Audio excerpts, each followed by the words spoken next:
মদিনার আকাশে যুদ্ধের ডাক উঠেছে। উহুদের ময়দানে কাফেলার মতো সাহাবীরা রওনা হচ্ছেন। সেদিন এক তরুণ সাহাবী ছিলেন হানজালা ইবনে আবে আমির রাদিয়াল্লাহু আনহু। সেই দিন তার বিয়ে হয়েছিল। রাতের কিছু অংশ কেটেছে মাত্র, হঠাৎ যুদ্ধের ঘোষণা। হানজালার হৃদয়ে একটি চিন্তা, নবীজি সাল্লাল্লাহু আলাইহি সাল্লাম ডেকেছেন, দেরি করা যাবে না। তিনি অজু বা গোসলের জন্য সময় নিলেন না, তরবারি হাতে দ্রুত যুদ্ধক্ষেত্রে ছুটে গেলেন। যুদ্ধ শুরু হয়ে গেল। তুমুল সংঘর্ষে হানজালা রাদিয়াল্লাহু সাহসিকতার সাথে লড়েছেন এবং শহীদ হয়েছেন। যুদ্ধের শেষে নবীজি সাল্লাল্লাহু আলাইহি সাল্লাম সাহাবীদের দিকে তাকিয়ে বললেন, আমি দেখলাম ফেরেশতারা হানজালাকে জান্নাতের পানি দিয়ে গোসল করাচ্ছে। সাহাবীরা অবাক হয়ে গেলেন।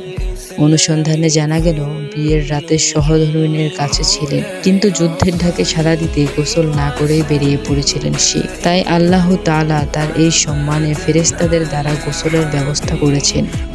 এরপর তাকে বলা হয় গাশিউল মালাইকা, অর্থাৎ ফেরেশতাদের গোসল দেওয়া শহীদ। নবীজি সাল্লাল্লাহু আলাইহি সাল্লাম তার প্রতি অসীম সম্মান দেখালেন, দোয়া করলেন এবং সাহাবীদের সামনে তার মর্যাদা বর্ণনা করলেন।